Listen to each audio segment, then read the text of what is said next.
different, like new buildings, new terraforming. I'm like, what is everything else? I'm like, oh yeah, I know what that's. But yeah, everything's weird and new and different. And I'm like, well, it has been like, 14, 15 years since my master's degree. So I guess things change.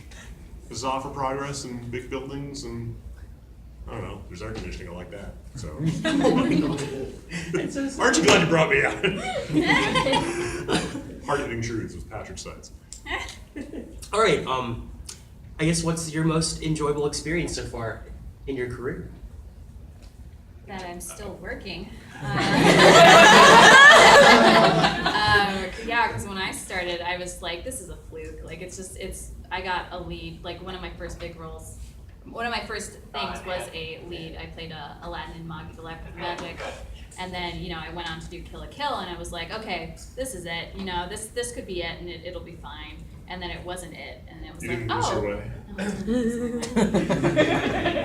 So yeah, it just kind of kept happening, and I was like, oh, I wasn't expecting this, but now I'm like, I don't want it to stop, like so luckily it's been pretty. I mean, there are slow times obviously, but it's been pretty good overall, and I definitely consider myself fortunate because there are definitely a lot of other people that have had a much harder time than me, and I'm just so grateful that I've been able to do so many different kinds of characters. A lot of people get stuck in that, you'll have people like Bryce who are really good actors, but they get stuck in that box of like main protagonist, which is great because he does that perfectly. Like that's just his bread and butter, and he's super amazing at it. But I've been lucky to where I play, like I can play little boys, I can play like spunky teenagers. I've been playing less spunky teenagers lately, which is kind of fun. But like more like serious stoic ones, which I really like, because it feels a little bit closer to my personality.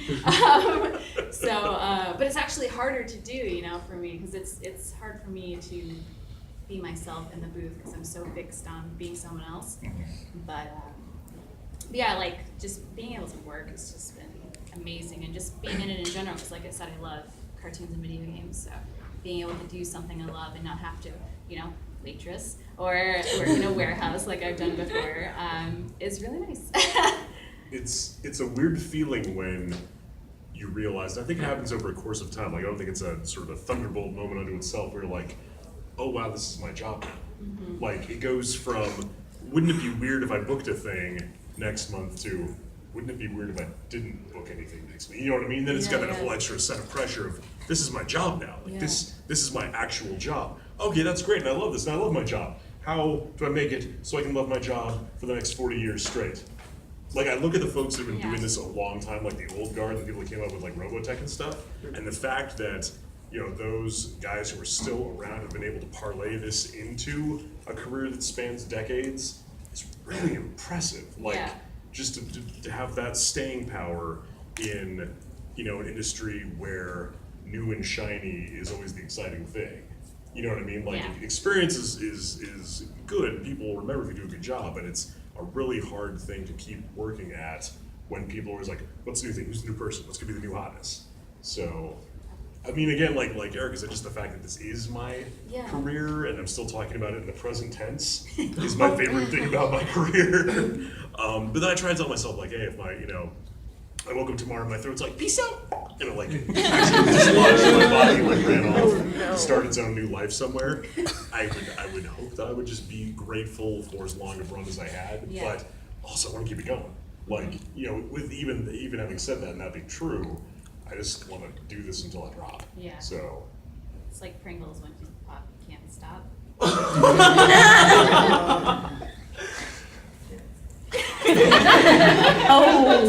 don't do a lot of commercial reads, and that's. I've got commercials. You're like, once you pop, you can't stop. Pringles, I guess. Sprinkles. Sprinkles, anyone? Man, if they ever do like the soft sell Pringles. It's probably coming up at some point, I'm sure. I have to give it a snarky voice guy selling the thing. Bye-bye. I guess next up is favorite series or character or lines? That we've done, or yes. just in general? Oh, gosh. No, why not both? Well, it's hard to think of stuff that I've been in because there's so much stuff that I just absolutely love that I've gotten to be a part of. As for stuff that I haven't been in that I really like, my ultimate favorite anime is that, because I was actually, I don't know if everybody knows this, but I was actually a fan of, anime and JRPGs and stuff like that before I started doing voiceover. So my absolute favorite series is Fruits Basket. Yes! I love that I get cheers for that, because so many people just feel the same way about the series that I do. That's the first anime I think that really made me cry, and what kind of made me appreciate more that I'm in series like Your Lie in April and Anohana now and stuff like that, and Alone in the Sea. Just all those like emotional moments I really appreciate because of Fruits Basket, I feel like. I can't think of like specific characters. There's so many like great characters just in general. Go ahead and do multiple. We have time. Oh, God. We have All of them! None of them! Well, we're sticking with Fruits Basket. Yeah, somebody said Kyo, and Kyo is definitely my favorite. I actually met Jerry Jewell for the first time, and Jerry Jewell? Yeah. Jerry Jewell. Jerry Jewell's just very calm. He's so Hey, chill everybody, and I'm so Jerry amazing. I Jewell. didn't want to talk to him though, because I was really scared. Scared of Jerry Jewell, but he's Yeah. like this. Hey. I know, How but you doing? I was like, Kyo was like the best thing that ever happened to me. I feel like. Thank you. This Jerry but yeah, I just love that. As far as stuff that I don't know. Do you think of anything right now? For you? I mean, I've been lucky So because many I things, get to so be many fun things. characters. It's gonna be Frankie and Dio and Germany and Grimmer and a bunch of fun Grimmer. Don't get to be Jerry Jewell. Interestingly enough, I worked on it. I directed a game that Jerry Jewell was in, but he came in near the end of the process to record because I'm in LA and he's in Texas. And so whenever we'd get to his lines, I'd read his lines like this, Jerry Jewell. And one of the guys, the client company was always like, why do you do that? I'm like, because that's how he talks, Jerry. And then when he came in, he was like, you were right. He's just like the chillest human being on earth. Just like, hey everybody, Jerry Jewell. Like if he were on fire, he'd be like, oh. Well, this is a predicament. He's just like Yes. Zen, the Zen of Jerry Jewell. I want to be Jerry Jewell when I I want grow to be up. Jerry Jewell. Achieve full lotus. Be Jerry Jewell. When you die, if you come back, if you lived a righteous life, you reincarnate one level up to Jerry Jewell. Like it's like demons, insects, mammals, people, Jerry Jewell, bodhisattvas. You might be up there. I could see Jerry that, yeah, for sure. He's, yeah, Yeah, he's pretty chill. yeah, he's pretty chill. He's doing it right. Patrick, did you talk about a dream role or anything? Oh, are we doing that too? Oh, Yeah, both of you guys. It sounds like such a cop-out answer. I used to have dreams. I used to have dream roles, but here's what happens. Like, it's a little bit of a different of a landscape now because I feel like there's this whole sort of like Yukon gold rush mentality where they're like, dump everything now, Crunchyroll, Funimation. But for a lot of the time I've been doing this, it's been like, I love this show. Is the show going to come to America? Okay, that's the first hurdle. Is the show going to get a dub? That's the second hurdle. Is the show going to get a dub locally? That's the third hurdle. Is the show going to get a dub locally and am I going to get to audition for it? That's the fourth hurdle. Am I going to get read for the character? Like that's the fifth hurdle. Am I going to book the character? So it sounds stupid and BS, but really you sort of get to the point for your own personal well-being, if nothing else, where you try not to hope for the characters because more often than not, you're just setting yourself up for heartbreak. Yeah. You know what I mean? It sucks. And somebody else gets you, you're like, I wish I had gotten. But a lot of times, I mean, not every time, because again, I'm gonna be, I'm gonna be real with you guys. Sometimes you get to see who got the part, and you're like, that sucks. They're dumb and I'm better. But a lot of times you see the final product, and you're like, that makes sense. Yeah. Like they landed where they were supposed to be, I landed where I was supposed to be. It's all cool. I have faith in the system. Every now and then you're like, but for the most part, like when you look at it after the fact, like back when, did anyone here see Monster? Anybody? Nobody, no, because they didn't make it available to you guys. There was this character I really wanted, I'm like, oh, I really want, Redford didn't get it. But when Brian got it, I got this other character in the show. Looking back, I'm like, yeah, he needed to be that guy. I need to be Grimmer, so it all worked out. It's easier that way. I'm just, and worth pointing out too, like, especially on the video game side of things, because worth pointing out, it's still a good rate, but what anime pays as compared to any other thing you could possibly do with your voice is way lower than everything else. Like, here's anime, here's reading a phone book, here's video games, here's movie trailers, so on and so forth. But especially with video games, you could be the additional voices dude. You could be the soldier that dies in every single game. You could be on the chick from the audio log and still make good money and pay your bills and have no one know who you are. Yeah. You know what I mean? Like, I keep reminding myself, getting to do cool characters is awesome and I love it. But you could, I mean, you've got months where you go and you're like, okay, I'm Soldier M, I die horribly. That's my shtick, nobody knows it's me, but you know what? I paid my rent, so good times. Don't know what's going on. I don't think of specific characters for dream roles anymore, because, I mean, most of the time characters I like aren't really my voice type anyway.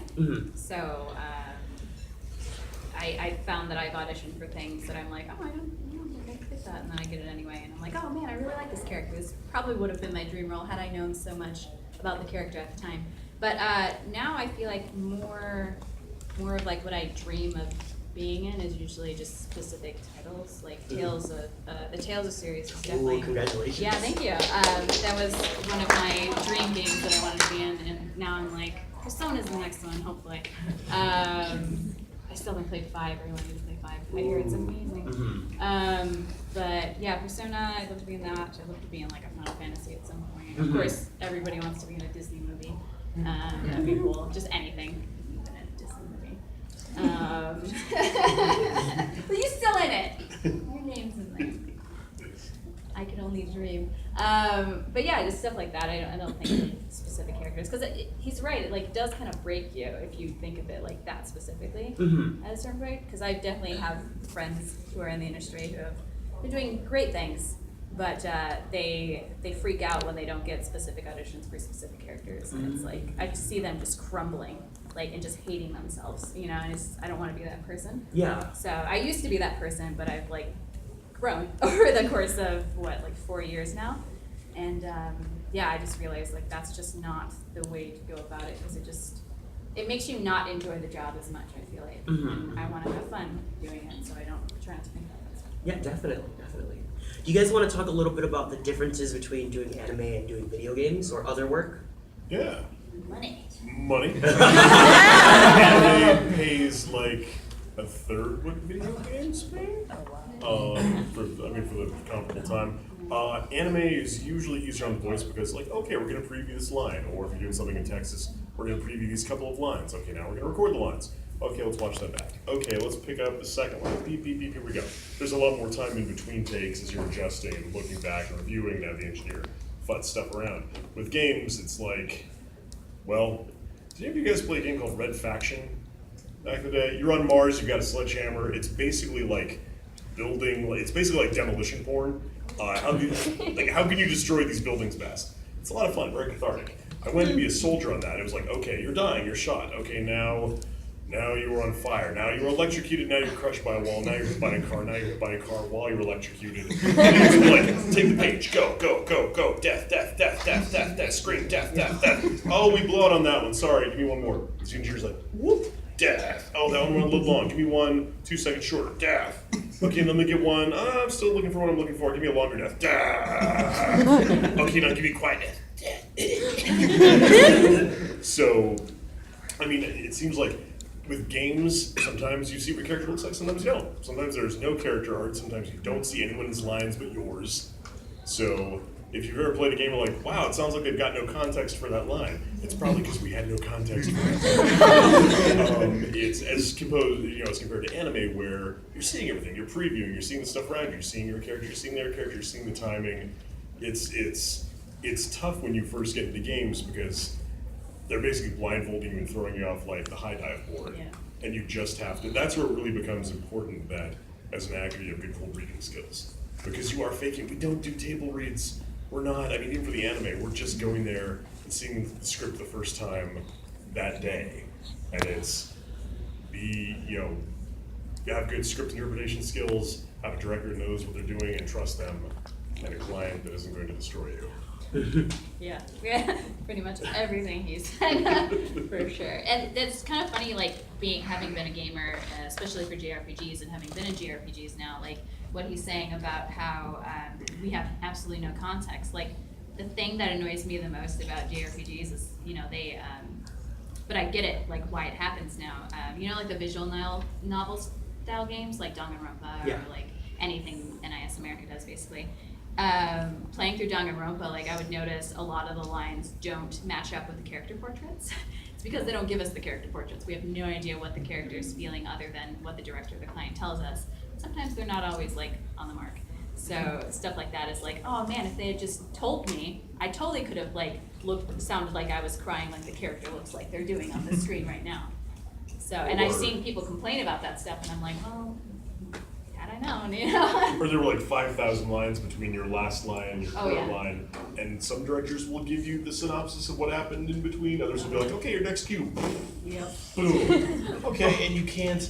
I mean, every now and then you can ask, like, okay, so wait, what's going on here? What's the context? But you can't be that person who every single line is like, okay, stop the presses. Right. Feed me my fancy schmancy artisanal lunch of context. You know, because ideally we would always have the context, but you sort of have to roll with the punches of whatever gig you're in. As far as if they give it to you, great. If they don't give it to you, you suck it up and Just do it.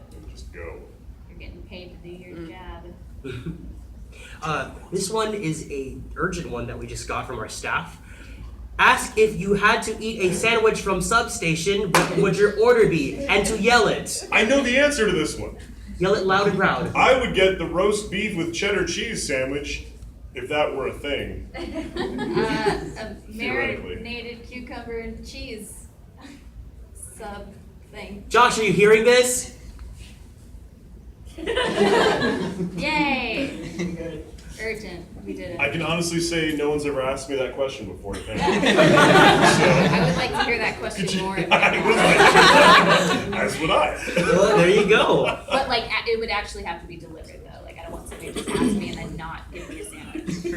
Oh yeah, no, that never. No, the thought of it not paying off in a sandwich never crossed my mind. That's horrible. No. But I also don't want them to like pull one out of their backpack that Oh, they yeah. had. Yeah. Is that be my answer? I don't want that. I don't. Gotta change it up every time. I will. That's so sad. Good question. All right. Let's see. Do you, if you could, do you plan on starting your own production studio someday? No. No. No. Here's the thing. As a freelancer, I can make money, but I don't have to pay a staff. I don't have to pay for a space. I don't have to keep the lights on. I don't have to have a business license.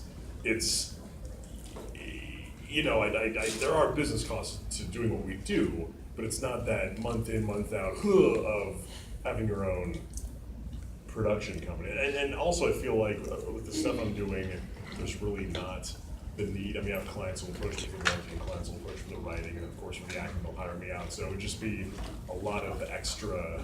I mean, if I wanted to like, hey, I got this idea and I want to shoot like a short film, yay, like, that would be sort of a different kettle of fish. Like the VO stuff I'm doing, the scripting and the directing, it would just be extra headache and heartache and expense, and I'm too lazy for that. Yeah, I just like being able to go in and out, basically. Like, I don't want to have to stick throughout the whole thing because it's very. We're like, you know, not. Mercenaries. Yes. Voice Just when they need me. But yeah, I'm kind of like. I'm not really producing a series right now, but I'm kind of like in the line of like Succession. Yeah, the line of succession for it, and it's just been so hectic, and I don't want a part of that ever again, or even to be higher on the list in that case. It's hectic, and I just want to act, or like I'm writing now too, so that's what I want to stick to. I don't want to like direct, I don't want to produce, I don't want to like engineer, I don't want to do any of that stuff. It's just mostly acting with a little bit of writing on the side. Yeah, actually, you guys want to talk about writing and directing, as opposed to your acting careers? I'd be way skinnier if I didn't direct. I'd be a little skinnier if I didn't direct. No, it's great, but it never leaves my mind when I'm on a project. I didn't used to know this about me until I did this long-running project. It was a monster. And when it finally wrapped up, I felt part of my brain turn off. And I was like, I didn't even realize that was on the whole time. It's like when you've got a TV on in a room and the screen is black, but you can hear that high frequency, almost inaudible line, and you really don't even know it's there until you hit the on button and it turns off, and you're like, oh, that's what quiet sounds like. Okay, I've realized that's what it's like for me when I'm directing. Like, it's never completely out of my brain until it's wrapped, pickups are done, it's mixed, we've done the view down, it's on the shelf, nothing exploded. And it's fun, but it's a much different experience than going in, doing your part, and leaving. That seems very, I don't want to say easy by comparison, but it's definitely lighter on your soul. Because you go in, you get the script for the first time, the director knows what they're doing, you trust them, it's a trust fall for a couple hours, you have fun, you play, and then you leave. For when, when sessions are good, going how they should. But it is nice having other income revenues, because acting is a capricious thing. I mean, as nice as it would be just to act sometimes, just for my own schedule and peace of mind, it's nice knowing I got the acting and the writing and the directing.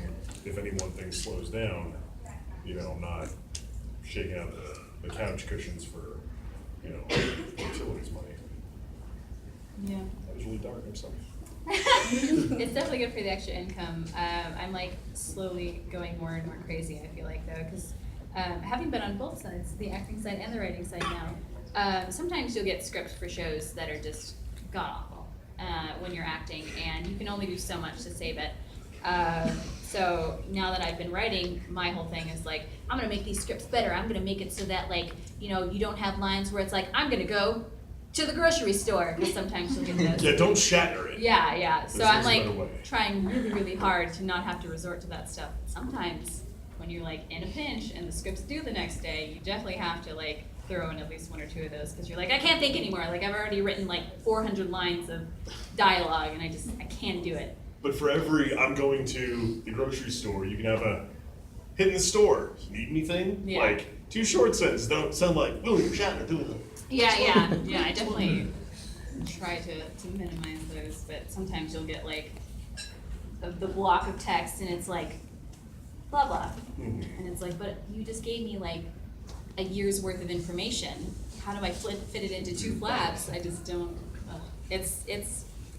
I knew it was gonna be hard, but like sometimes I'm just like racking my brain over stuff that I'll go away from it, and then I'll come back and it'll be like, oh, there it is. That was easy. It's I get so stubborn, but I'm sort of come to the same place where just highlight the line, come back to it later. Yeah. If it's a line I've looked at 20 times, Yeah. I'll go back to it later and be like, oh, blah blah blah blah blah. Like it was never a problem in the first place.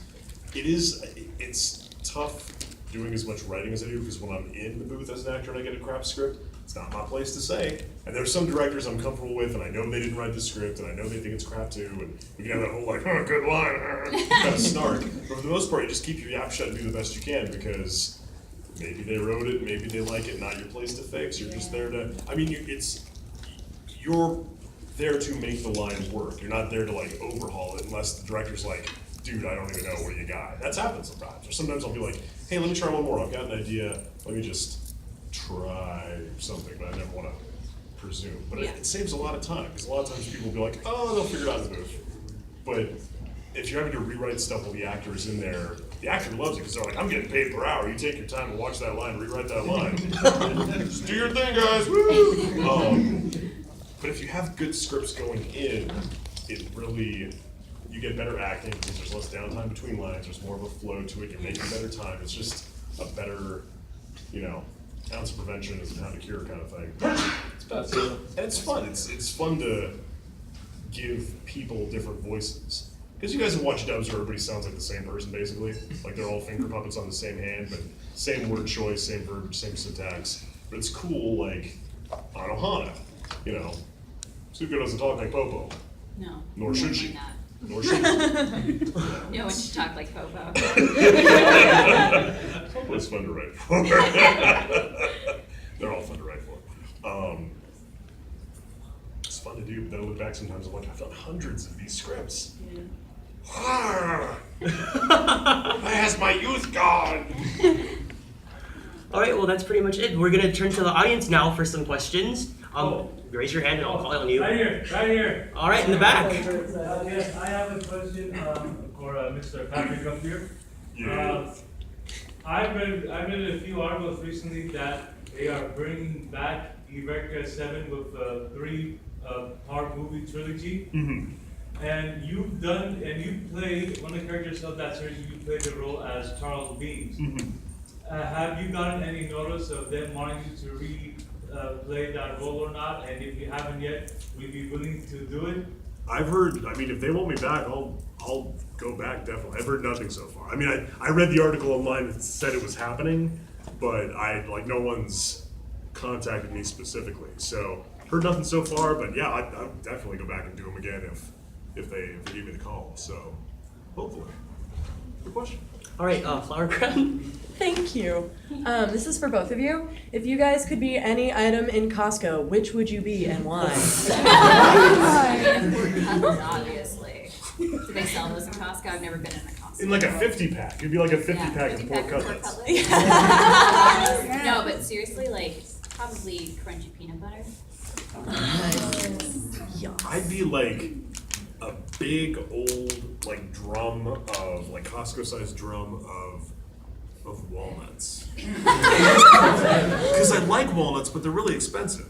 I feel that. But if I were walnuts, I wouldn't want to eat walnuts because that's cannibalism. No, I'm sticking with the walnuts. No, I'm doubling down. Good Thank question. you. Nico. Hi, I have a question for both of you. How do you respond to criticisms over dubs? Like, I Fuck know 'em. that.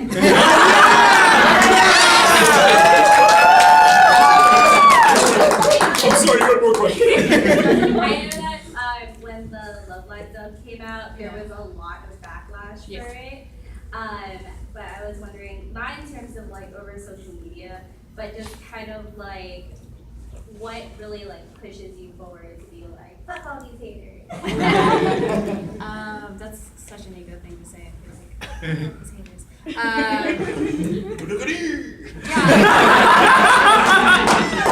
The Love Live thing was definitely a special case because I mean, having been a fan of Love Live even before the dub came out, and I never thought there was going to be a dub, honestly, because it felt like such a Japanese show to me. Because that's a show where the seiyuu like literally are their characters. So there are a bunch of people who are like, you guys are like trying to take their place, like you're trying to be them, and like that's not cool. And I'm just like, I'm a fan, just like all you guys are. Like I'm excited to be in it. This is not obviously for people that are going to watch the subs anyway, or like weren't planning on buying the English releases. It's not for them, you know. It's for the people that maybe have dyslexia. Maybe they watch the shows while they're cleaning or like doing their homework so that they can listen to it in their own native language. Or maybe it's, you know, for people who are trying to watch it with their cousins or their younger siblings, or, you know, are people that are trying to learn English. Like, I don't know, like what Maybe people. just like dubs. Maybe they just like dubs, you know? So honestly, like whenever people ask me about criticism stuff, like how I take that, usually I laugh for the most part at people that they'll do. I've had so many ridiculous things said about performances that I've done where people are like, oh, you know, she's doing the English voice of this character, she should get hit by a truck. Or like, this makes my ears bleed, and like, this gives me cancer. No, people like No. say that about people, it's awful. But I'm just like, wow, you're just gonna say somebody should die because you don't like their performance that you probably actually haven't even heard? You're just basing it off like other things that they've done. Because it gives you cancer. You can't listen to it. Come on, Mendez. So when people like don't actually give reasons to why they don't like something, I just kind of like brush it off and don't even think about it.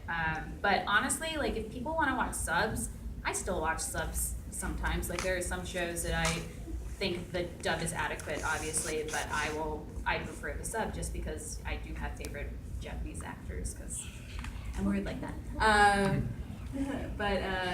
Yeah, I mean, as long as people are supporting the industry, I don't care what language you watch it in. Because it's not like we get residuals or anything. Like, we don't get extra money for people that watch or buy the DVDs. Like as long as you're a fan of the show and I can talk to you about the show, like I don't care if you've heard me in it. Like it's cool if you have and you can appreciate it for sure, but I'm not gonna be mad, you know. Can I add on to my question? Sure. Yeah, who's your favorite seiyuu? My favorite seiyuu? Oh, that's a hard one. Hattori Seitz.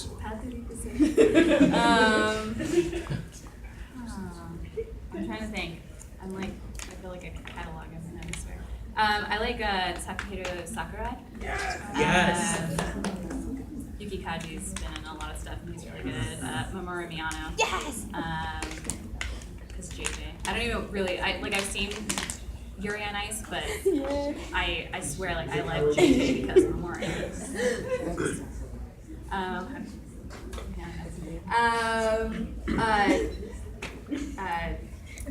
I'm trying to think. Takeuchi Junko, who does Naruto and stuff like that. I believe it. Yeah, people like that. Like, I'm sure there's more, but I can't think of it right now. But. All right, you've had your hand up for a while. Seraph of the End. I'm sorry. Okay, well, I just wanted to say one thing. Well, I mean, there will be like haters like everywhere. Like people will never be satisfied, and you know, people like. There's a lot of haters when it comes to OTPs and ships because okay, like I've been bashed on before because I ship. Well, this is kind of out of topic because it's not Kill la Kill related or anything, but I ship Yunoa, which is Michiro and Shinoa, and then people are like, no, it's all about Mika and Michiro. It's just a ship. We all have our own opinions. Like, I mean, if the world was the same, it would be boring. Yeah. Yeah, I don't ever fault people for what their preference is. I don't think about ships too much anymore, honestly, but like when people are like, oh, you know, who do you ship in Kill la Kill? I'm like, I like Gamagori Mako, and people are like, oh.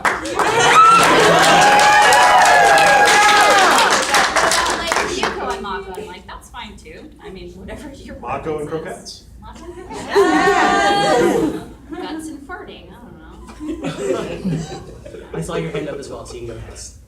Yeah, a question for Patrick. What is it like voicing this guy?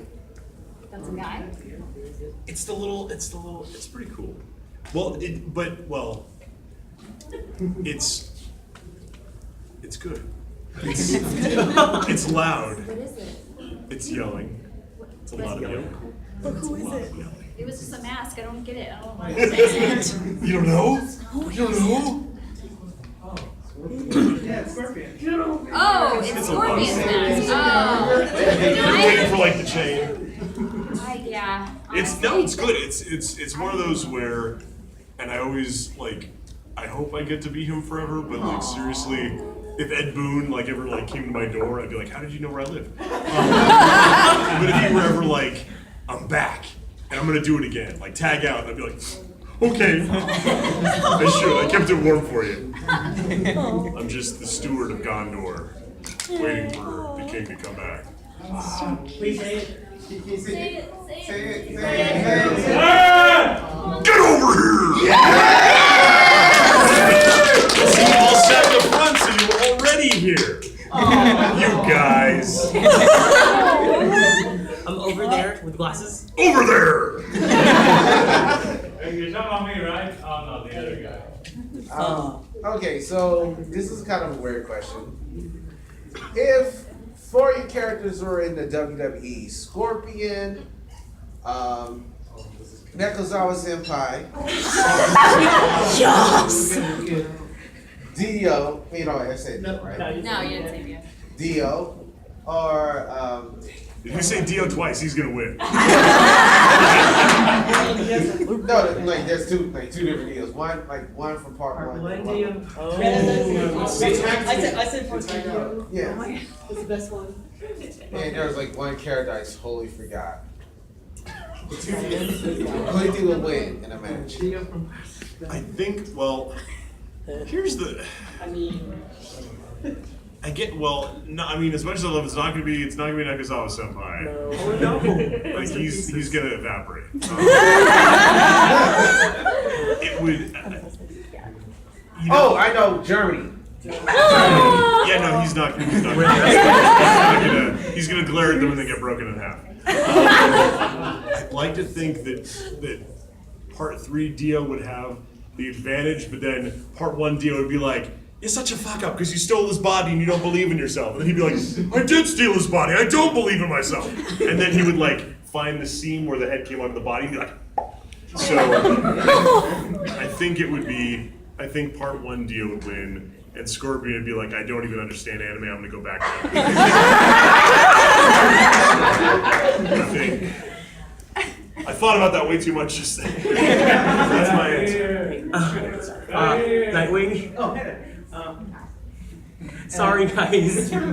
Would you say, I know you went over the difference between voicing video games and voicing anime. Would you say there is also a difference between like voicing anime and voicing American animation? Oh yeah, for Oh, sure. Yeah. definitely. Because in anime, I mean, you're doing it to the animation. You're stuck to whatever crazy mouth flap they have, and still trying to make it sound, native to English, which can be a challenge. That's where having a good director and a good script comes into play. Yeah. With Western animation, you just read the lines however you want, and then they animate to it. Woo! Like, And if you're lucky, you get to record with other people.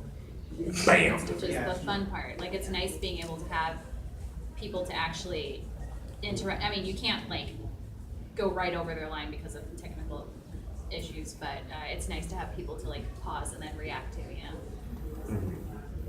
in anime, because I know if somebody asks that question like at least once every panel thing, or like on Twitter or whatever, every day basically. Like, what's it like working with so and so in such anime? And I'm like, we didn't work together. Actually, we're just in a room by ourselves. With engineer and director on the other side, maybe a client, but It's fun when you've never met the person. yeah. Never actually laid eyes on them. But it was great. Yeah. Yeah. All right, up in the front. Yes. Okay. This is for Erica. So I'm assuming he's already told you he went here for college. Yes, and if he didn't, he said it at the beginning of the round. Right. I know, But he like, showed me around. cause since he's showing around, have you just been asking him like, hey, what'd you do over there when you were here? Is that what you've been doing like since you like guys showed up here for like however hours? He's just been voluntarily giving the information. It's supposed to be me like, what's that? It's been fun because he doesn't know What is that? I can tell you this Chipotle is gonna be here. It's like, what the fuck What? is that? I was so happy to find out the substation still Wait, there's a existed. Chipotle coming They're here? gonna, Yeah. Just when I'm about to graduate, I know, right? You paid for that Chipotle. That's what adulthood's like. Yeah. Pay for things you never get to enjoy. All right, Bunny, Diva? Hi. So hello. I was in the booth a little bit and my voice died out really fast. Do you guys, including yourself, do you guys have any like warm up, like favorite warm up routine, like techniques at all when you guys are doing anything? I probably don't warm up as much as I should, to be honest. I sometimes, depending on the show, like for Kill and Love Live, there's like and other stuff. If there's a song that kind of resonates with me, I will listen to that song on the way to the studio, and I'll kind of like it's my jam.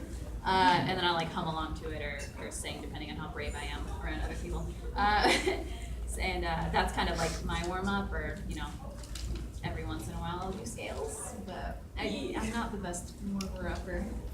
I usually don't warm up because usually they want gruff, screamy, yelly anyway, so no point getting myself sounding all pretty if I'm just going to destroy it. Here's the thing, especially with video games. I mean, if you're doing like some war game, you can't be like, oh, I was shot, oh. That'd be a cool game, I would play that game. That's not so much what people want. I mean, they want that pain and that clench. And doing that, you are gonna F up your throat. So I feel like what vocal training and experience allows you to do is just have more of a window before your voice goes. And hopefully the people who are directing you and scheduling you are doing it in a smart way where like, okay, this is a reasonable amount of stuff to get through today. We can get this before your voice goes kaput. I mean, I usually bounce back the next day or so, like stuff for, Garrosh I'll scream for World of Warcraft. I mean, that's a tough voice, but take a lot of breaks, drink the tea, get directors that aren't asking like for superfluous takes. It's just a matter of experience and knowing your own limits and making sure that you're not trying to do something unrealistic in the amount of time that you have. Right, yeah. Basically. Oh, Yeah. Okay. Over here. Yes, you. For all of you, has there ever been a loop or a fuck up when you record that you decided was the actual take you actually decided to use? Any blooper? Or if you don't have one, what's your favorite out of context line out of any anime? Ooh. I feel like bloopers are hard because sometimes they're like inside jokes, or like I don't remember them in context, so they're not as funny when I like repeat them out loud. Like they might be funny to me, but then I'm thinking about it, and then I'm like, wait, that's actually not that funny. The only blooper I ever remember used to actually be my embarrassing like boot story. It ended up in the Kill la Kill blooper reel, of course. It did. It's the one with you, because it's Ryuko fighting Gamagori. And the original line is her just like being hit by Gamagori's. If you've seen Kill la Kill, he has a little bit of a bondage fetish. Just a little bit. So he's like whipping Ryuko with these like spiky tentacle looking things. Because anime. Because anime. And her original line is just her going like ow, ow, ow, ow. So Alex Von David basically forced me to do this blooper. And I'm like so embarrassed because I'm not a very like, I don't like talking about sexual things. So he was like, do the blooper, Erica. And I'm like, okay. So it's me responding to Gamagori whipping Ryuko going, I'm not gonna do it verbatim either because it's embarrassing. But it's basically, oh Patrick, please don't stop.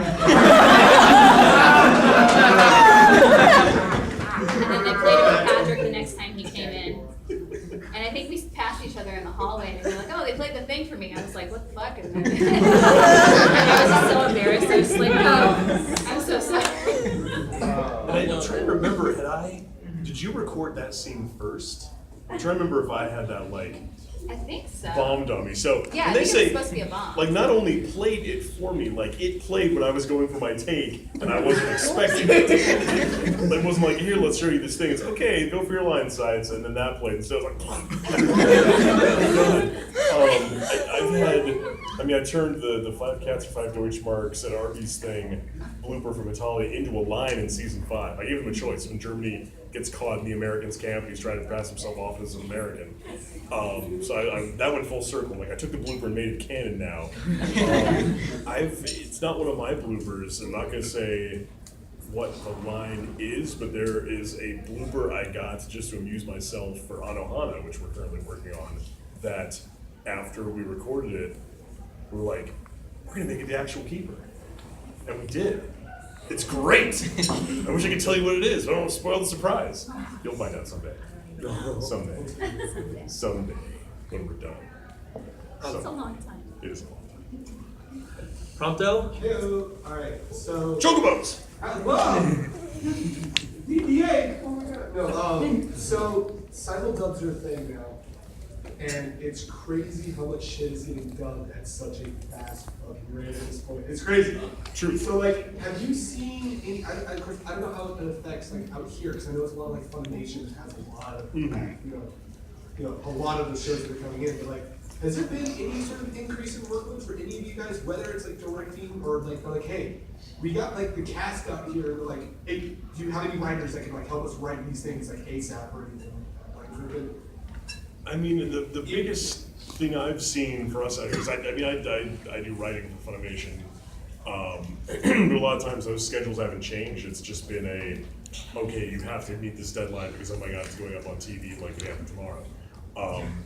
The biggest change I've seen out here for us is on shows where we have a hybrid cast, like Tales of Zestirio. It's like, okay, we have to get everybody in every week. Here are the couple days window we have. We got to get your stuff, make it work. Good luck. Right.